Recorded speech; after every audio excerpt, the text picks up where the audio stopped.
I kept my eyes down as I entered the dining room with Don Rafael's morning coffee. That was the first rule they taught me when I started working in this house 6 months ago. Don't make eye contact. Don't speak unless spoken to. Be invisible. For someone like me, a black woman from the South Side working in a Spanish Mafia boss's mansion, invisibility was survival. The morning meeting was already in session. 8 men sat around the long mahogany table, discussing territories and shipments in rapid Spanish I'd learned to pretend I didn't understand. Don Rafael sat at the head, his presence commanding even in silence. He was younger than I'd expected when I first started, maybe mid-30s, with dark hair, darker eyes, and the kind of quiet intensity that made people nervous. I moved around the table, refilling coffee cups with practiced efficiency. The bandage on my left cheek felt massive, though it was barely 2 inches square. I'd positioned it carefully, hoping the angle would hide most of it. Hoping no one would notice. Hoping I could get through this meeting and back to the kitchen before questions were asked. Gracias, Amara. I froze. Don Rafael never used my name. Most of the household staff didn't even know it. We were the maid, or the cook, or the driver. Interchangeable. Forgettable. But he just said my name. Used the correct pronunciation. The West African inflection my mother had insisted on. How did he even know it? I nodded slightly, not trusting my voice. Tried to move on to the next person. But his hand rose, not touching me, just a gesture. So, look at me. It wasn't a request. Don Rafael didn't make requests. He gave orders that people followed because the alternative was unthinkable. I raised my eyes slowly, my heart hammering. Meeting his gaze felt like touching fire. Dangerous. Forbidden. Something that would leave marks. His expression didn't change. That's what scared me most. No anger. No concern. Just that terrible assessing calm. Like he was reading a document. Gathering information. Making calculations. His eyes moved to the bandage on my cheek, then back to mine. How did that happen? Not a question. A demand for explanation. Around the table, the other men had gone silent. Watching. Waiting. I felt their attention like weight. Like judgment. Like the moment before a storm breaks. I fell, senor. It's nothing.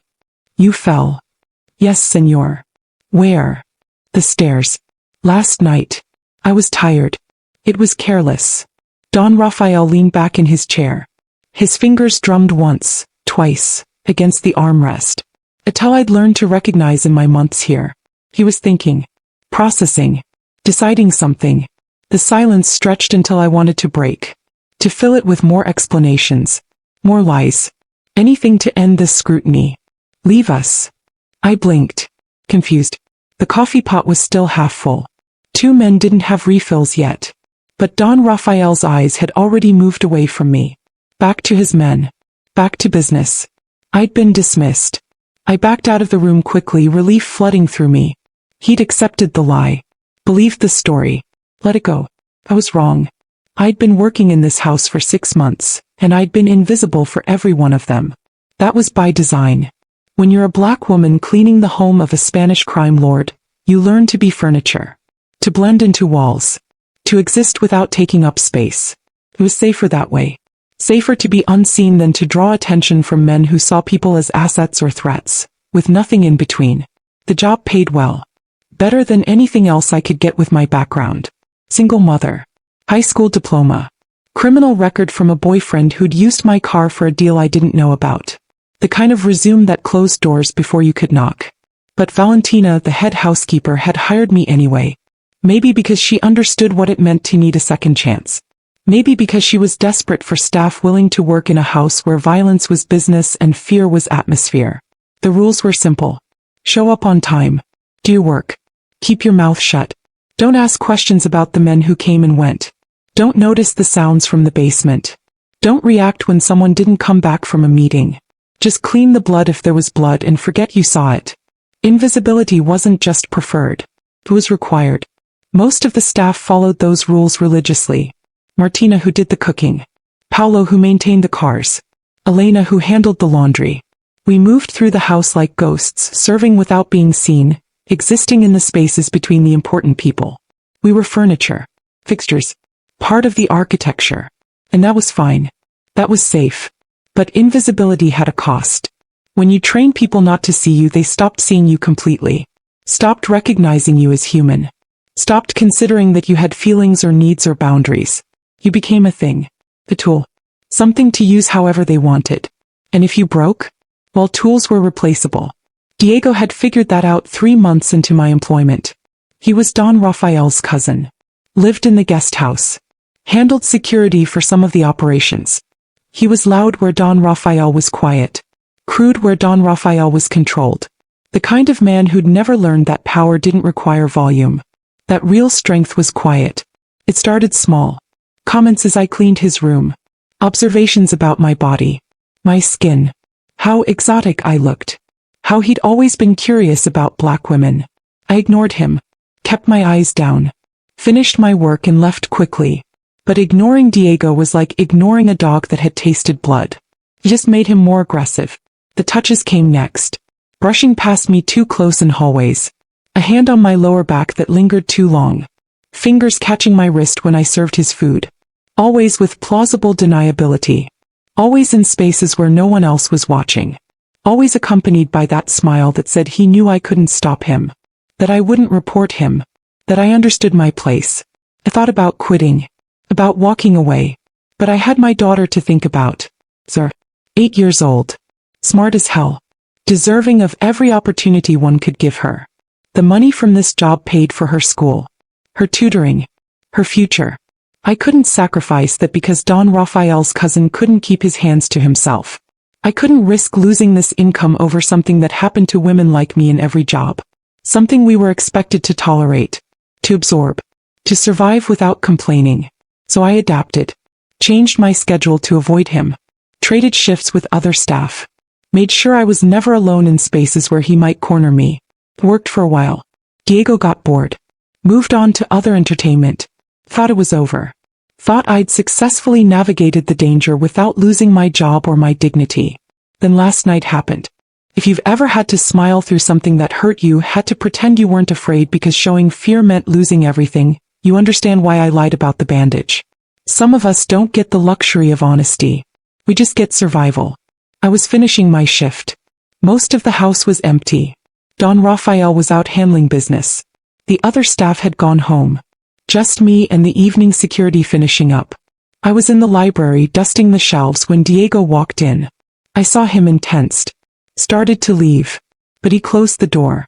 Locked it. Smiled that smile that had nothing to do with humor. You've been avoiding me, Amara. I'm just doing my work, senor. Don't call me that. We're friends, aren't we? We weren't. We'd never been. But I nodded anyway. Agreed with the lie. Because that's what you did when you were alone with a man who had power and you had none. You agreed. You smiled. You tried to make yourself small and inoffensive and not worth the effort of hurting.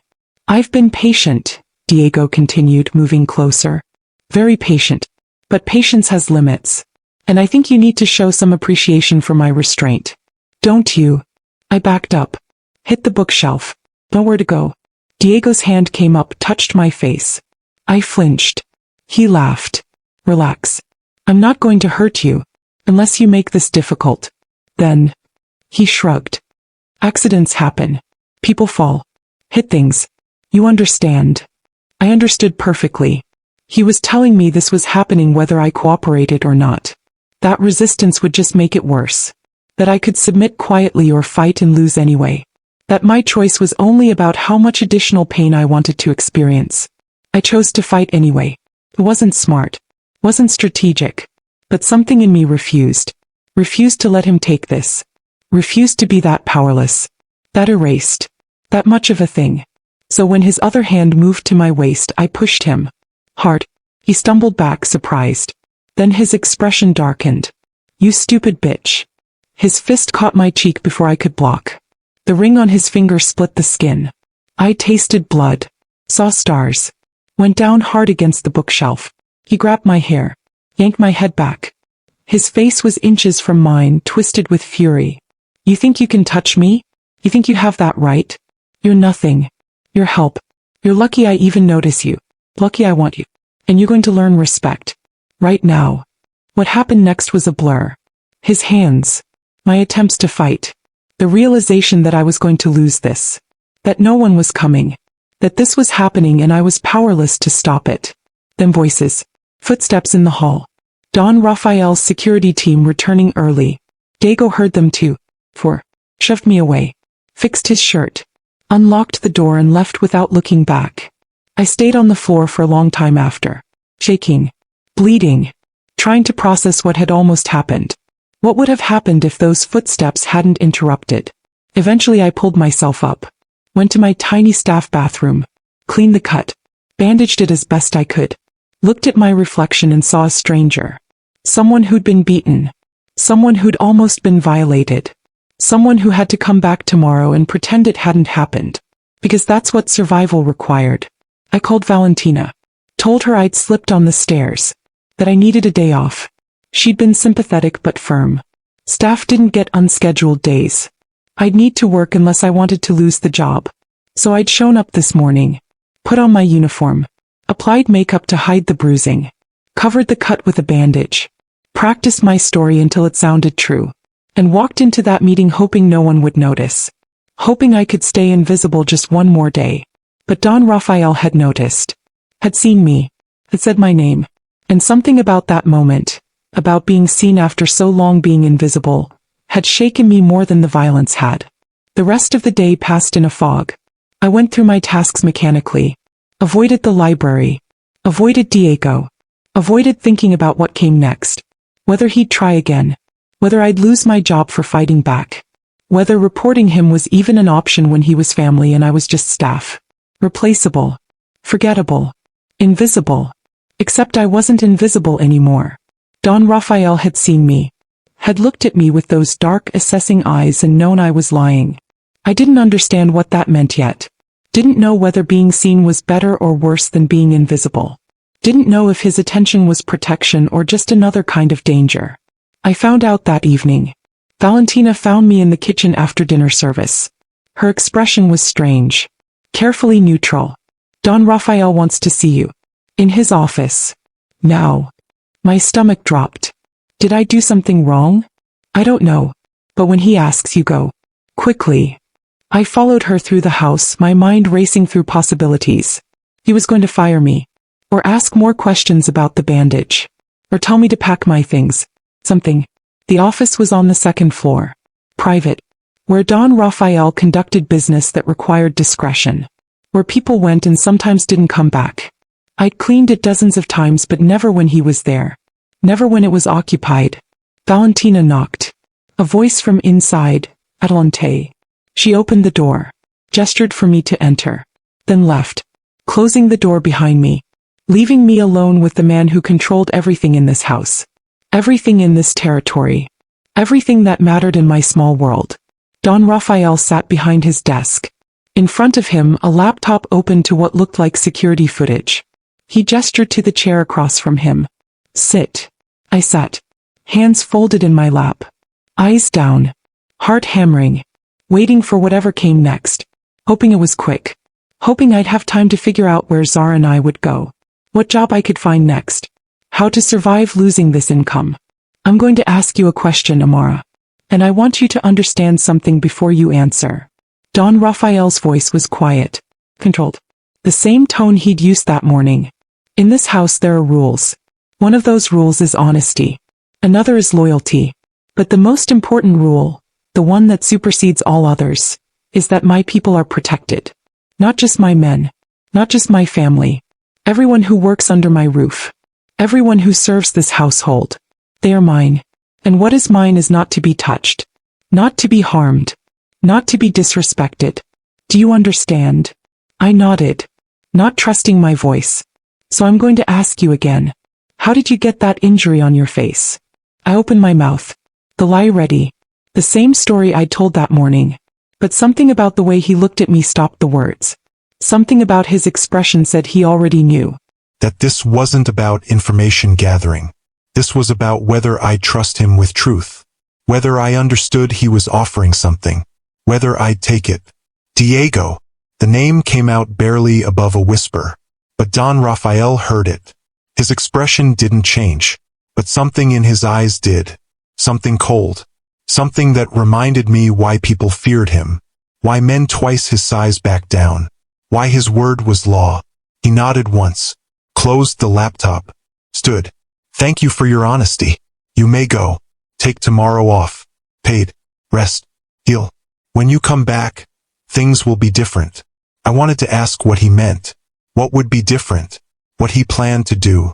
But I recognized a dismissal. I stood, walked to the door, stopped with my hand on the handle. Senor. Yes. I can't afford to lose this job. Whatever happens, please. I need this job. Don Rafael's expression softened. Just slightly. Just enough to be noticeable. You misunderstand, Amara. You're not losing anything. He is. That night I went home to my daughter. Held her longer than usual. Made her favorite dinner. Helped with homework. Put her to bed with extra stories. Normal things. Safe things. Things that felt precious after being reminded how fragile safety was. How quickly it could be destroyed.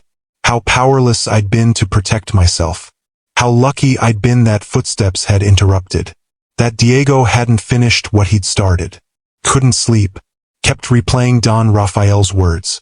Things will be different. What did that mean? What was he planning? Would he fire Diego? Unlikely. Family was important in his world. Blood mattered more than staff. More than some maid Diego had roughed up. Probably he'd give Diego a warning. Tell him to leave me alone. Move me to different shifts. Some accommodation that let everyone save face and pretend the problem was solved. I was wrong. The next morning, I woke to 17 missed calls. All from Valentina. I called back immediately, fear tight in my chest. Had something happened? Was I fired after all? Had Diego retaliated for my honesty? Where are you? Valentina's voice was strange. Tight. Home. Don Rafael told me to take the day off. Was I not supposed to? No, that's fine. I just needed to know you were safe. That you're okay. I'm fine. What's wrong? What happened? Silence. Then, Diego is gone. Gone. He left last night. Suddenly. Don Rafael said he was needed for business overseas. That he wouldn't be coming back. That his room should be cleared. His belongings packed.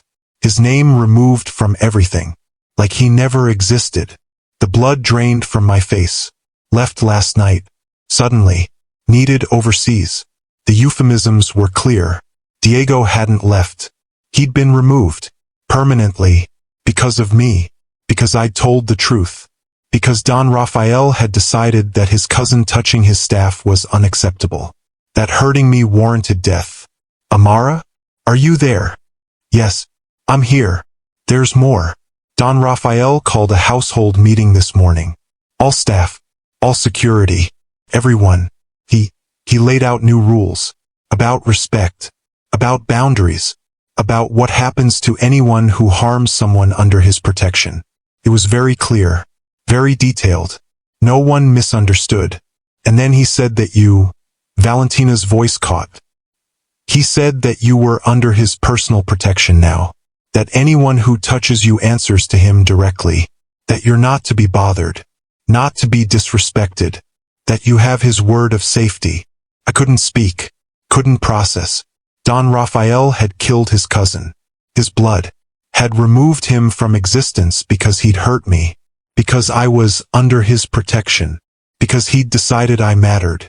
That I wasn't just furniture. Wasn't just invisible help. Was a person worth protecting. Worth valuing. Worth avenging. Amara, what did you tell him? What happened? I told him the truth. About Diego.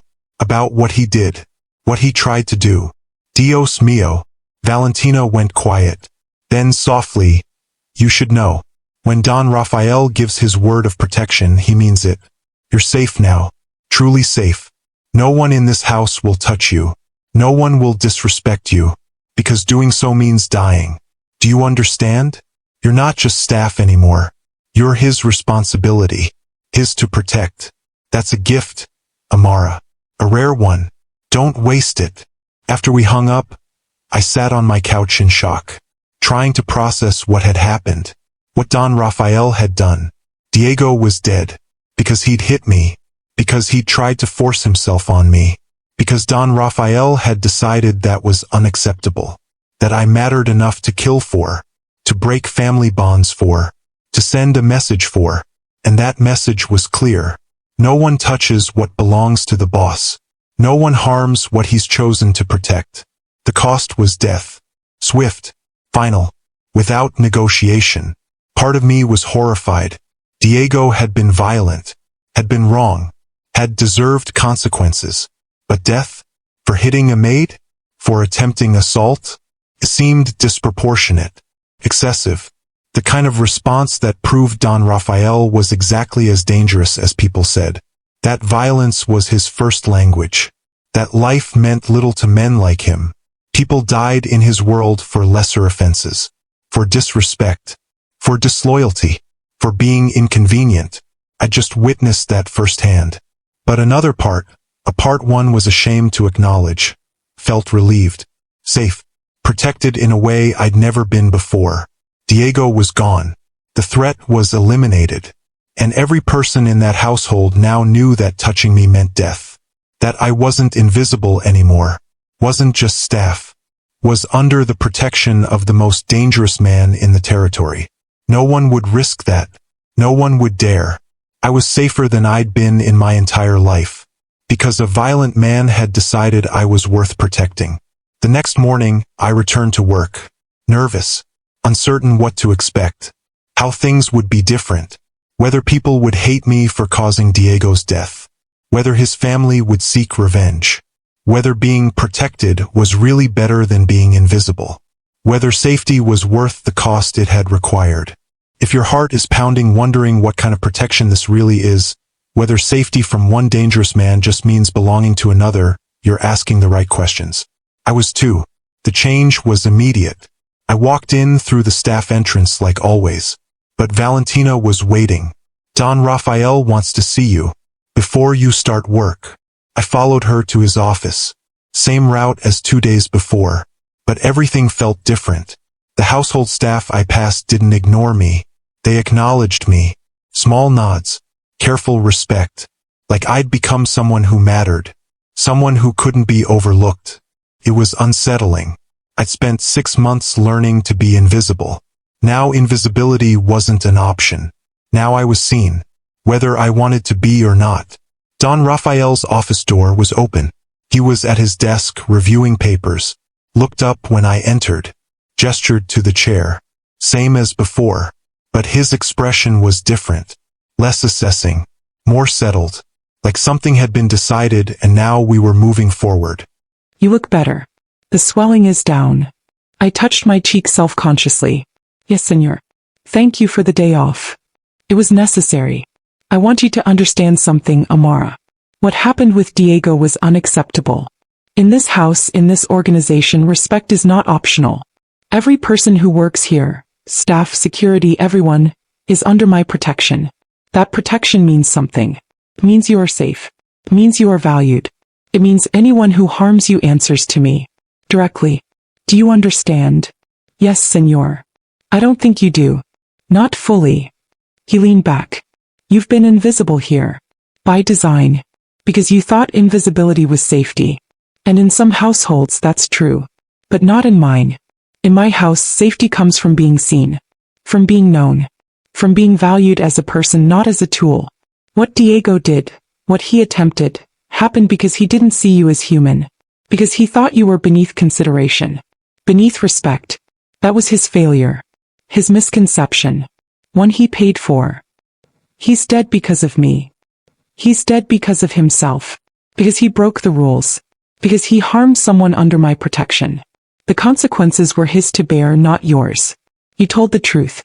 So, everything that followed was his responsibility, not yours. People will hate me. His family. His family understands. They know what he did. They know the rules. They accept the consequences. As for the household, no one hates you. They understand that you're under my protection now. That's not something to fear. Something to respect. To honor. You're safe here, Amara. Truly safe. For the first time since you started working here. Do you believe me? I wanted to. wanted to believe that this powerful, dangerous man had created safety for me, that his protection was real, that I could trust it. But trust was hard, especially for someone like me, someone who'd learned that powerful men were dangerous, that their attention was a threat, that their protection came with costs I might not want to pay. I'm not asking for anything from you. Don Raphael's voice was gentle, like he'd read my hesitation, my fear. This isn't a transaction. You don't owe me gratitude, or loyalty beyond what any employee owes their employer, or anything else. I'm doing what should have been done from the beginning, ensuring that my household is safe, that my people are protected, that respect is maintained. You're a person, Amara, a valuable member of this household. You deserve to feel safe in your workplace. That's all this is. Understanding. Yes, senor. Thank you. Good. No. There are changes. Valentina will explain. But understand that these changes are permanent. They're not dependent on your behavior. They're not conditional. They're simply how things are now. How they should have been all along. I nodded.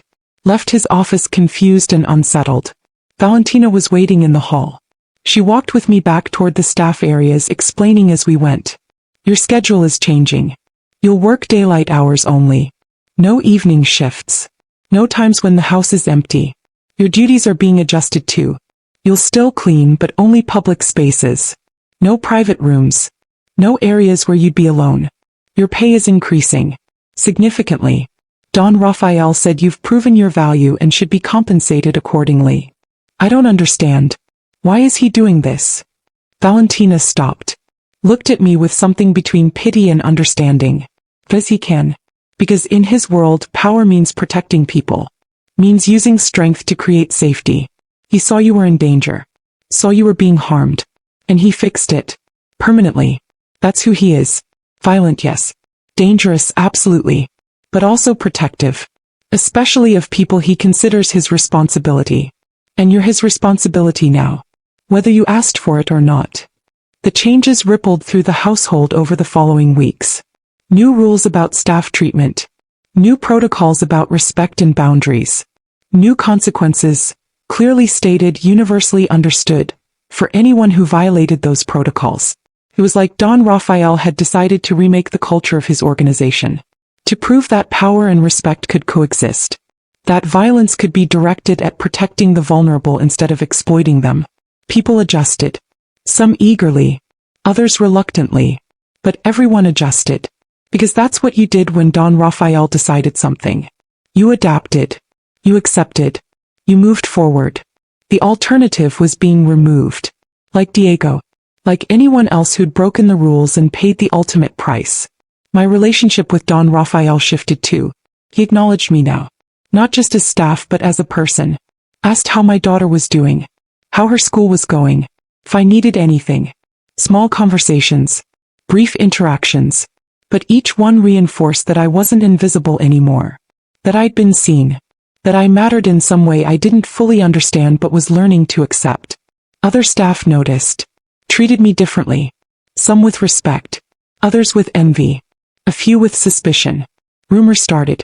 That I was sleeping with Don Raphael. That I'd seduced him to gain protection. That I was manipulating him. The usual stories people told about women who rose above their assigned station.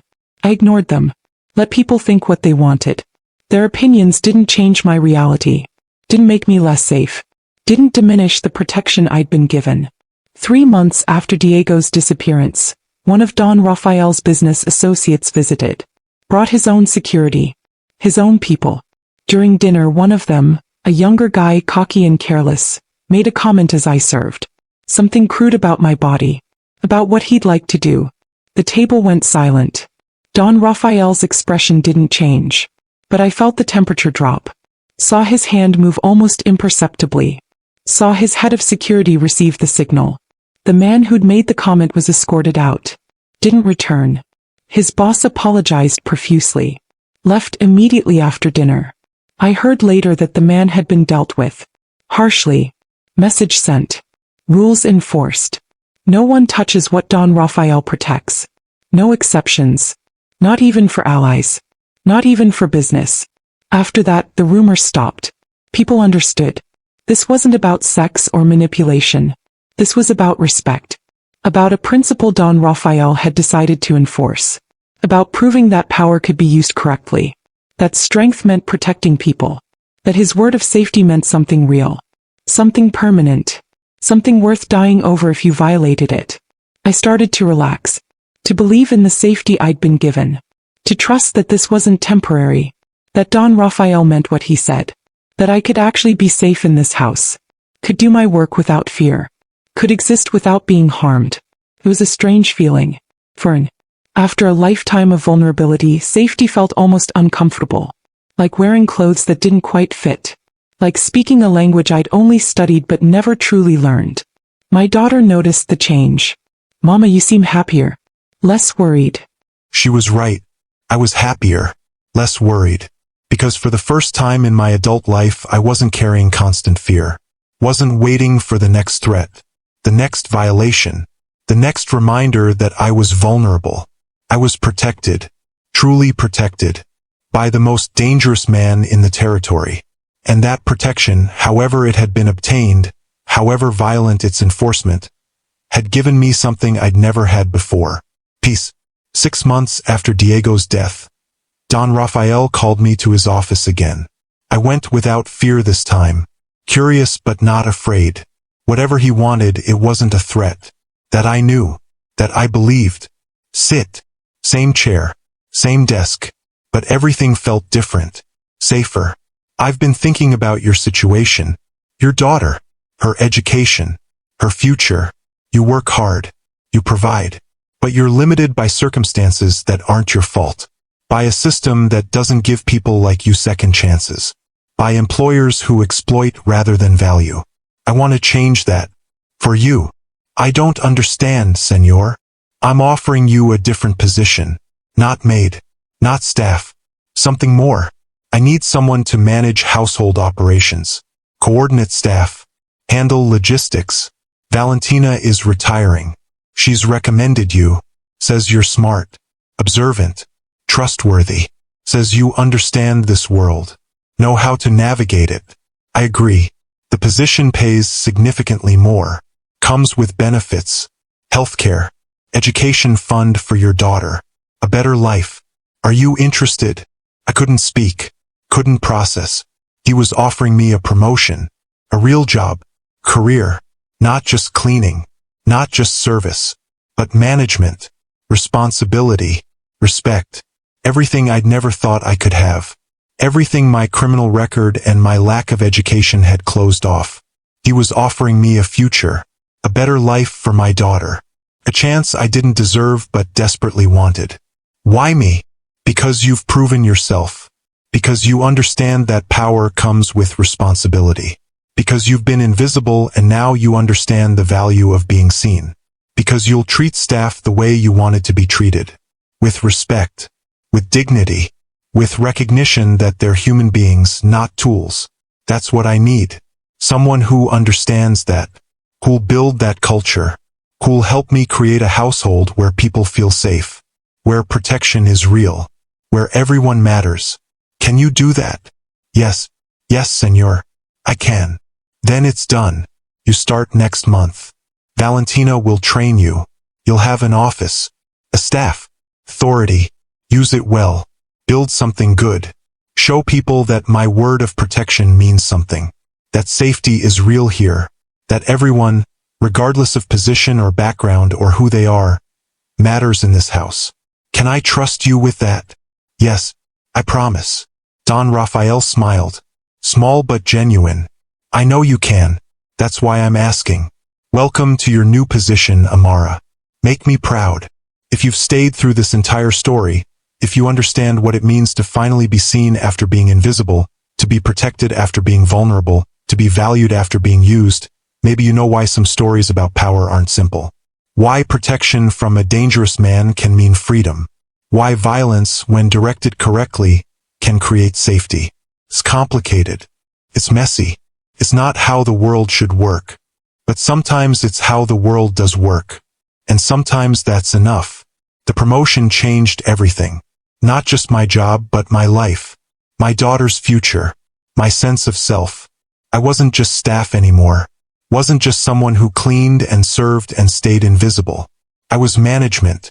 I had authority. I had respect.